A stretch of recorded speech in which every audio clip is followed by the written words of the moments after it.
how's it going? I'm Marlene. Thanks for wandering by. Today it's morning, everybody is kind of sleeping in the house, and I got my coffee.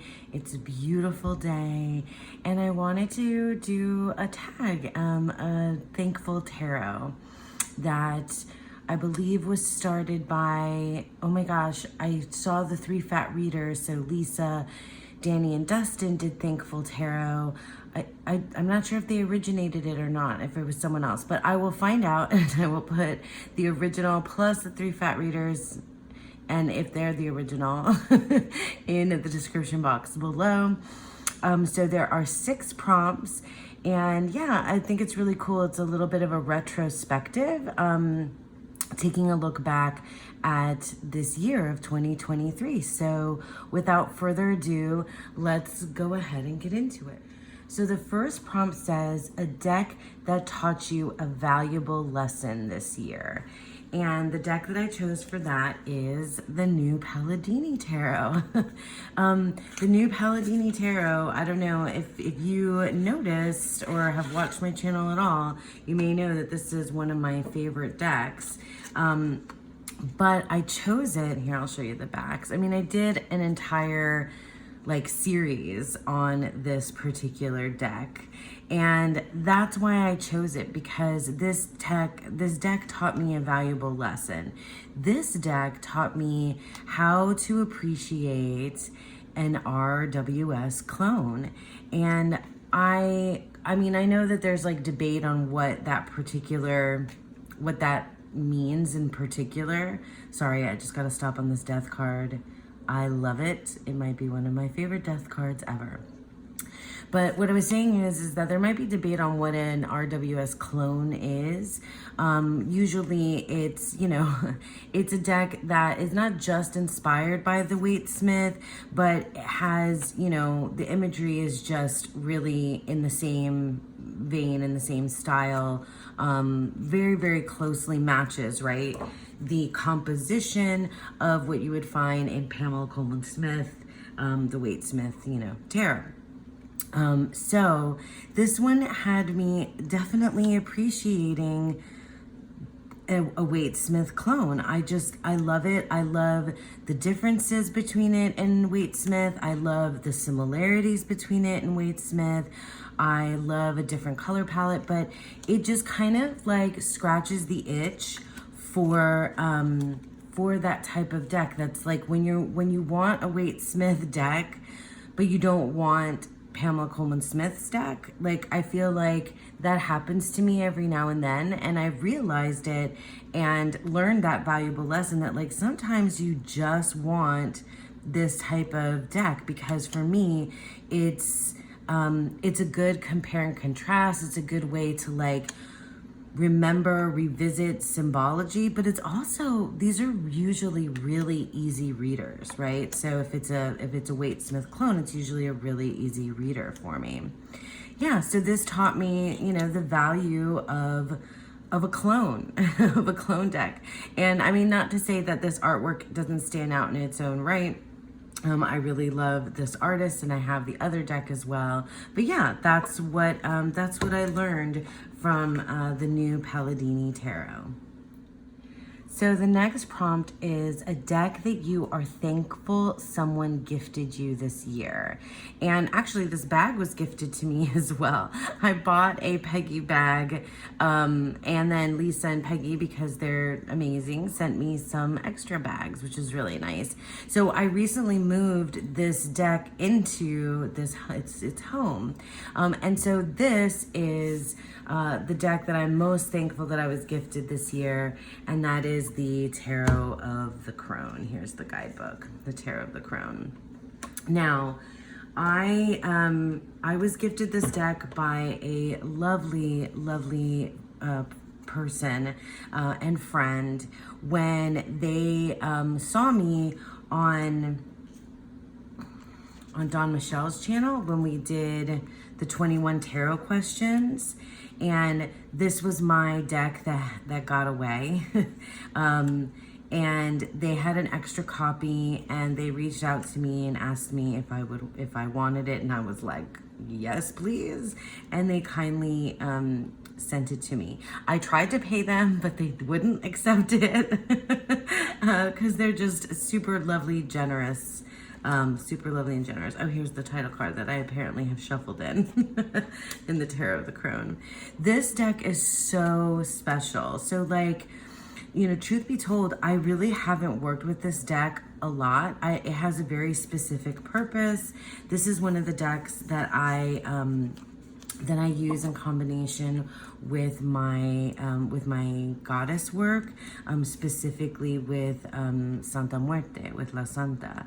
And right now, that's where it sits in that space. And yeah, it's really special, and it comes out on very specific occasions. The guidebook is amazing. There's poetry in the guidebook. I mean, I just, you know, I'm sorry to those of you, this deck is out of print. There have been rumors back and forth whether or not Ellen Lorenzi Prince was going to she was going to do another printing, or that this is coming out mass market. It's got to be one of the best Fool cards ever. I just absolutely adore this deck. Everything about it is just really, really, really special. And it was just really special to be, you know, gifted this deck as well, when I thought that I would never be able to get it. So that's just, you know, that's lovely. And I'm very thankful for that. That is the Tarot of the Crone. Okay, so the third prompt is a deck that gave you a new perspective on the tarot. And I guess I cheated on this one because I have two decks here. And the first one is here and in this bag. And this is the Alice in Wonderland Tarot. Now I have, that's another Peggy bag that was gifted to me as well.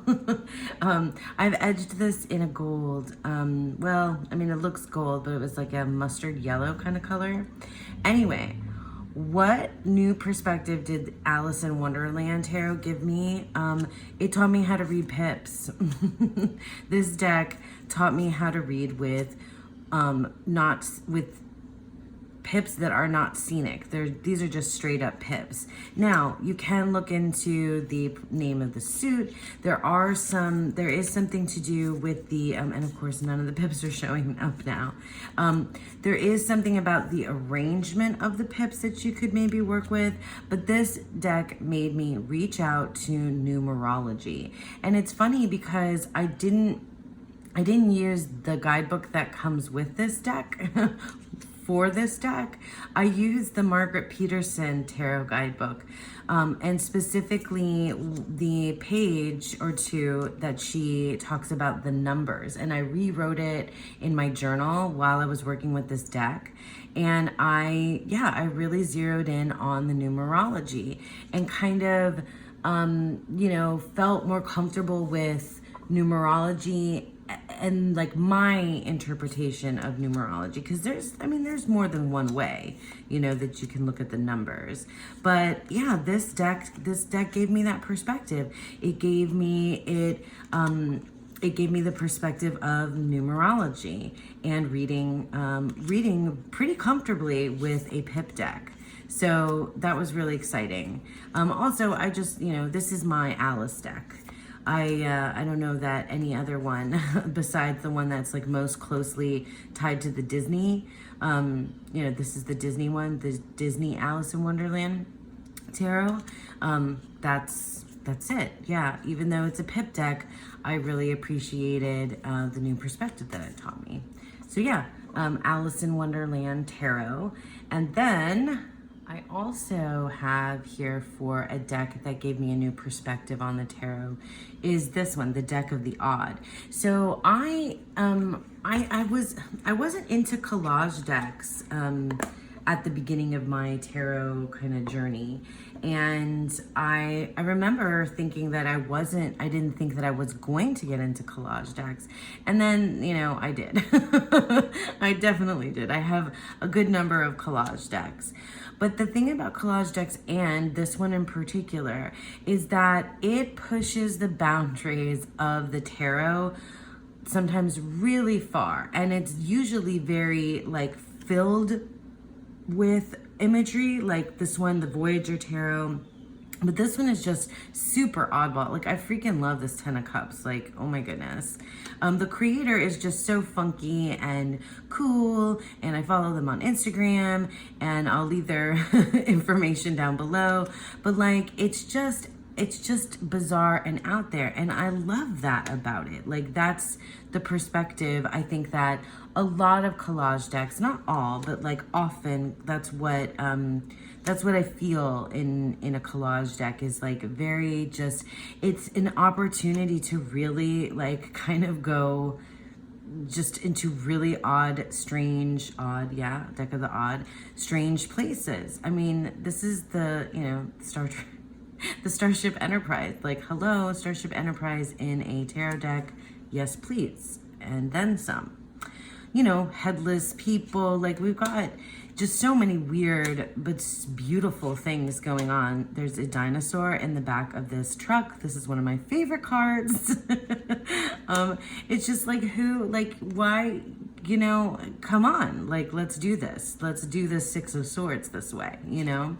I just really appreciate, yeah, I really appreciate things that are bizarre, out there, avant-garde, you know, and weird. It's my kind of odd, my kind of weird. And I appreciate that inside the tarot, for sure. So it definitely gave me a new perspective on the tarot, a new perspective on collage decks in general. This one's funny. Yeah, this High Priestess is maybe not for everybody, but I think it's really cool. Look at that tower, so amazing. Yeah, so that is the deck of the odd. So the next prompt is a deck that offered you comfort in a dark time this year. Okay, so I've had some dark times this year, and this deck really came at the absolute right time, around my birthday, maybe a little bit before, when I had lost my job, and then I was starting a new job, and it was just, everything was really uncertain and kind of crazy and felt chaotic and out of control. And then this little deck, this is the Joe Sparrow Tarot. This little deck came into my life. I ordered it after having seen it on Marine Waves of Your Soul channel, and I just cannot tell you how comforting and amazing this deck was to me at that particular time. This is like probably one of my favorite decks ever now. Not just because of it being comforting, you know, for many other reasons, but this cartoon artwork and imagery on the tarot here, and just the way that the artist and creator reimagined the tarot is like, it just blows my mind like every single time. I absolutely love the depictions. I love when it goes this like kind of sideways, you know, way, and makes me think about it, but these characters really make me feel like I'm a part of their world. I do feel invited in here, and it just makes it comforts me.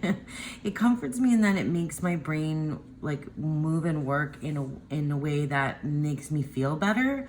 I don't know if that makes sense to you guys if I'm explaining it. You know, this is just one of my favorite Nine of Pentacles I've ever seen. I love this little guy. I just love these characters. It's amazing. I love the colors. This deck is, and it's not like all comforting. In fact, it's Five of Pentacles. In fact, it's also pretty challenging too, but I just really like the way that it challenges me. It just felt like it was a deck that was for me. I mean, it just was like, oh, here's a deck for you.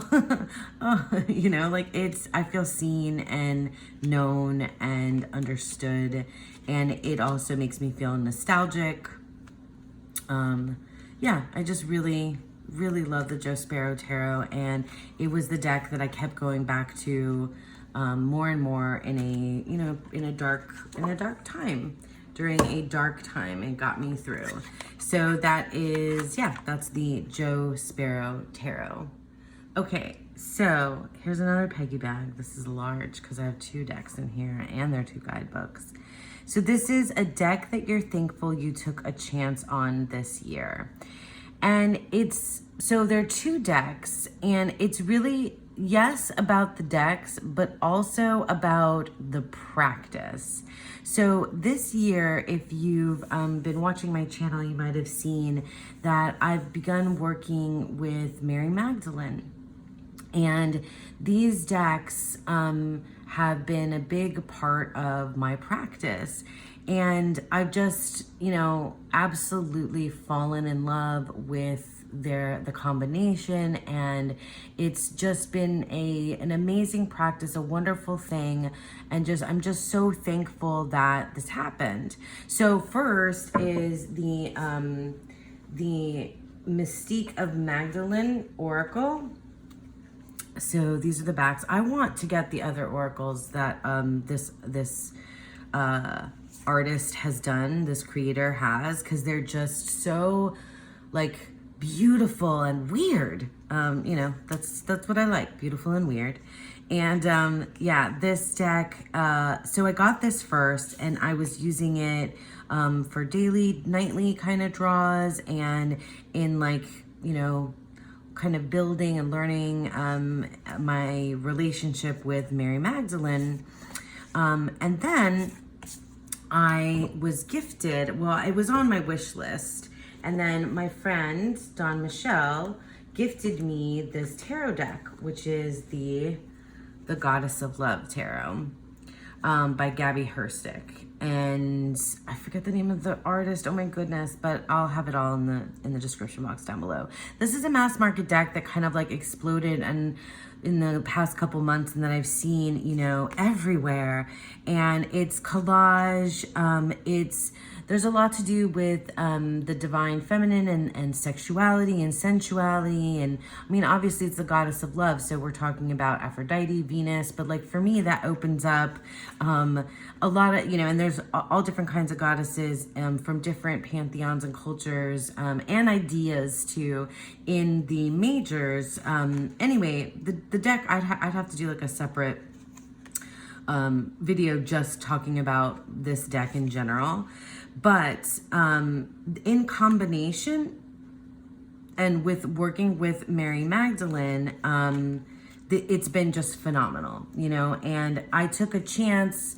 I'm thankful, so thankful to Dawn for getting this deck for me. But it was definitely on my wish list and something that I would have gotten for myself, anyway.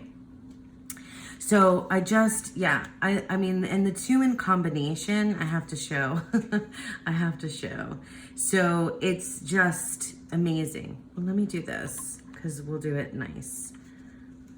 We'll do that because it's just beautiful. It's just an amazing combination. These 2 decks together. It's, the red got me, and the theme and the connection to Mary Magdalene for me. It just, I've been posting it on Instagram, like aesthetically, energetically, like everything about this has really changed my practice. And I love it. I absolutely love it. It feels like it is just, really helping me learn some things about myself. And some cards are upside down, sorry. But like, right? Is that not gorgeous? So yeah.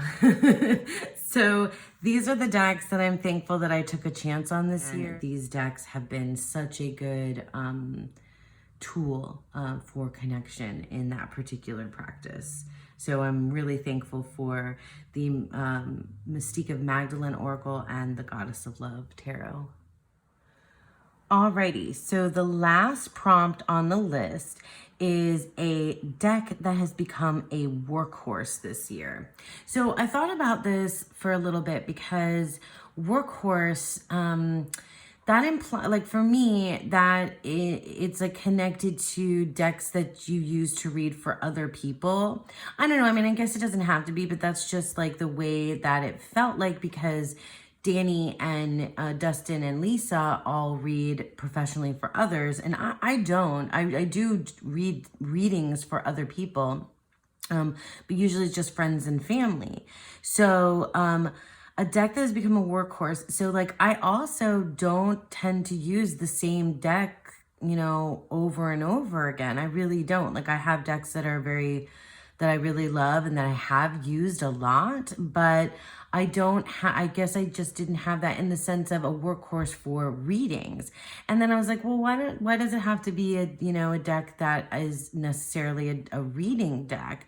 I have a study deck that has that has become a workhorse for me this year, and that's been its primary purpose, and it's been the deck that I've been using, you know, a lot in this particular work, in this study. And that is the Divine Decan Tarot. And this was sent to me by Reese Marin. So the Divine Decan Tarot is a Rider-Waite-Smith deck with the decans on it. So here I have probably on top our last decan, Mercury and Sagittarius, the Eight of Wands. So this deck is super cool. Like it is my go-to workhorse deck that I've been using all year long for our hashtag Deck and Walk 2023.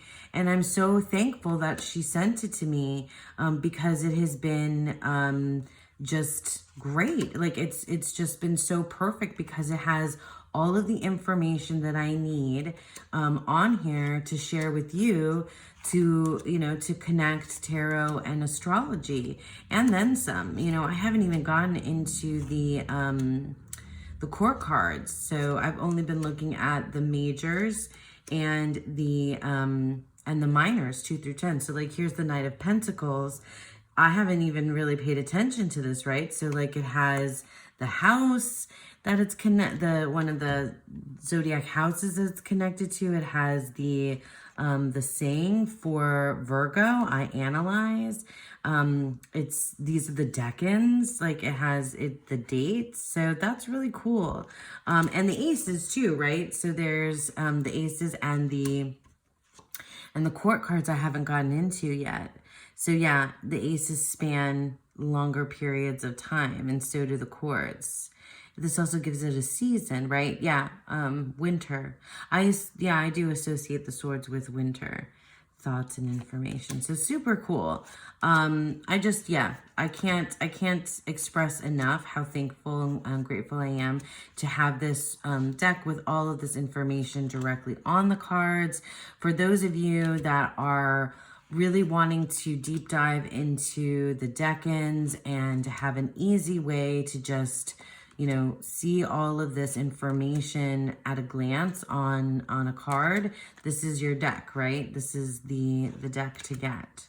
And it's been, absolutely a workhorse deck for me for this year. So that is the Divine Decan Tarot. All right, so that's it. Those are my choices for hashtag Thankful Tarot 23. And thank you to the 3 Fat Readers for doing this tag. And if there's anybody else that I missed that was the original creator, I will definitely put that in the description box down below. But thank you so much for creating this tag, and it was super fun to do. I thank you guys all for sticking with me, and I hope that you have a beautiful, wonderful day.